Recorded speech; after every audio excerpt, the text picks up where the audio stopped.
Students, आज हम discuss करेंगे chapter 16 second year physics alternating current के गेस्ट पेपर को। मैंने अप टू डेट से क्वेश्चंस को सॉर्ट आउट किया है।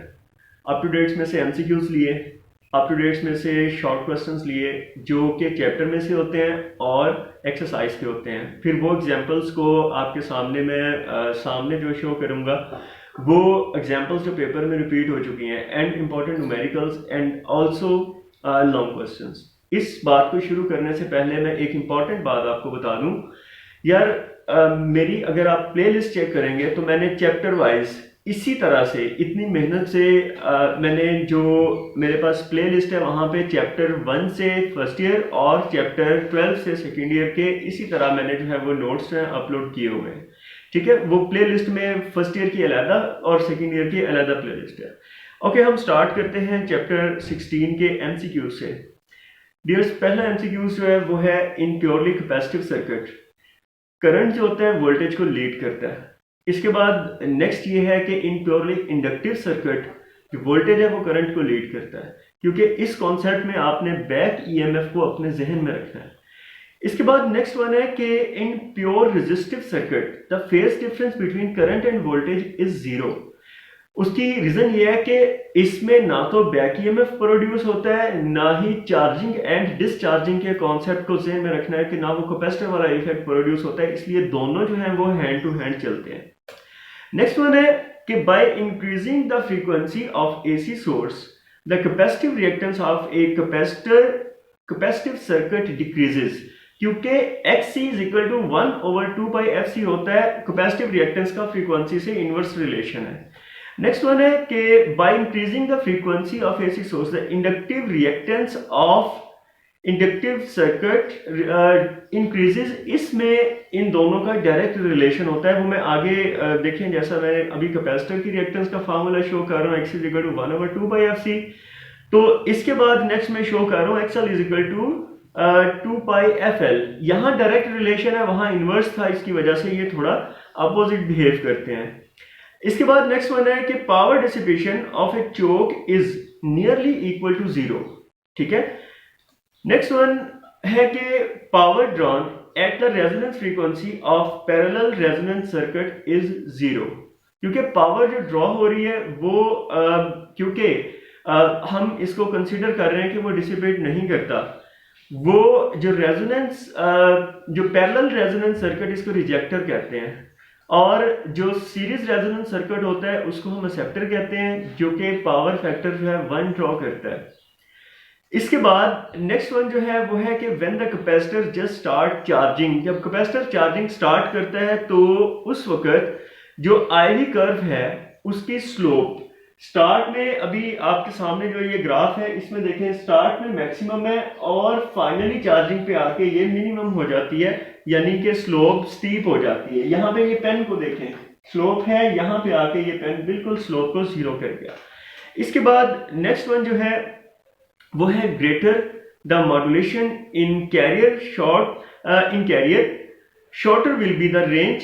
ये बात ट्रू है, जितना मॉड्यूलेट करोगे रेंज उतनी कम हो जाएगी, इसलिए जो फ्रीक्वेंसी मॉड्यूलेशन है उसकी रेंज कम होती है, AM की रेंज ज्यादा होती है। अच्छा, अभी वो देखते हैं कि वो रेंजेस कितनी है। तो ट्यूनिंग द रिसीवर, जो कि हम सिग्नल रिसीव कर रहे हैं जो ट्रांसमीटर से है, वहां पे हमारे पास जो एडजस्टमेंट है ना, जिसको फाइन ट्यून कहते हैं, वो पॉसिबल होती है जिस वक्त कैपेसिटर एक वेरिएबल कैपेसिटर यूज किया, जितना चार्ज कम स्टोर करेगा उतना ही ज्यादा इलेक्ट्रोमैग्नेटिक सिग्नल उसी के अकॉर्डिंग प्रोड्यूस होगा। जितना ज्यादा चार्ज होगा उससे उसका जो इलेक्ट्रोमैग्नेटिक सिग्नल है वो भी उतना ज्यादा प्रोड्यूस होगा। अब इसके बाद हम नेक्स्ट वन जो है वो देखते हैं द AM ट्रांसमिशन रेंज, जो मैंने पहले अभी MCQs डिस्कस किया। AM की जो रेंज है वो है 540 किलोहर्ट्ज से 1600 किलोहर्ट्ज तक, जबकि FM की जो रेंज है वो होती है 85 मेगाहर्ट्ज से 108 मेगाहर्ट्ज तक। अब किलो और मेगा में 10⁻³ का फर्क है, जिसके अंदर ज्यादा मॉड्यूलेशन उसकी रेंज कम है। इसके बाद हम शॉर्ट क्वेश्चंस को डिस्कस करते हैं, वो जो कि चैप्टर में से पूछे जाते हैं। फॉर एग्जांपल ये है कि define root mean square value, define phase lag, phase lead. इसके बाद नेक्स्ट वन है कि why and how does the AC pass through a capacitor. AC क्यों पास होता है, डीसी क्यों पास नहीं होता? और इसी का जो इन्वर्स है वो ये है कि डीसी जो इंडक्टर में से इजीली पास हो जाता है, कैपेसिटर में से क्यों नहीं होता? यहाँ भी एक बात ज़हन में रखनी है, बैक ईएमएफ को। इसके बाद नेक्स्ट वन जो है वो है डिफाइन इम्पिडेंस। बहुत इंपॉर्टेंट है ये मोस्टली रिपीट भी हो चुका है। डिफाइन चोक, चोक को आपने डिस्कस करना है और इसकी पावर लॉस जो है वो उसको आपने एक्सप्लेन करना है। इसके बाद नेक्स्ट वन है working principle of metal detector. Then कुछ आपके सामने शो की जा रही है एग्जांपल्स जो कि 16.1 से 16.7 तक मैंने एनलिस्ट की हैं, वो आप देखें।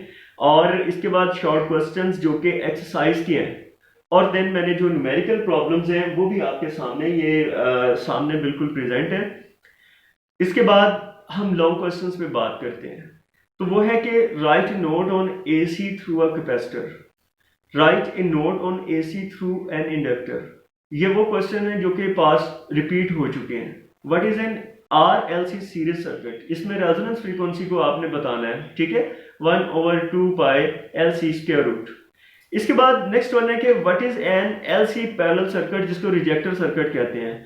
और define and explain the RC and LC and RL series circuit. ये भी एक इम्पॉर्टेंट, और इसमें जहाँ पे आपने इम्पॉर्टेंट लॉन्ग क्वेश्चन है जिसमें आपने थीटा की वैल्यू जो होती है टेंजेंट इनवर्स में आपने फाइंड करनी होती है, RC की भी और RL की भी। और इसमें इन द एंड जो है वो मैं ये चीज़ बता रहा हूँ कि ये आपके सामने जो मैं एड्रेस शो कर रहा हूँ, ये एड्रेस है मेरी प्लेलिस्ट का। अगेन रिपीट कर रहा हूँ, ये जो प्लेलिस्ट का एड्रेस है इसमें आप देखेंगे तो इसी मेहनत से एमसीक्यूज को, शॉर्ट क्वेश्चंस को और लॉन्ग क्वेश्चंस को बुक में से और एक्सरसाइज में से और एग्जाम्पल्स को मैंने चैप्टर वाइज ये सीरीज चलाई है, और उसमें आप देख सकते हैं कि वो चैप्टर वाइज जो है वहाँ पड़े हुए हैं, ठीक है। आप वहाँ से बाकी चैप्टर्स को पिक कर सकते हैं यार। Thank you so much.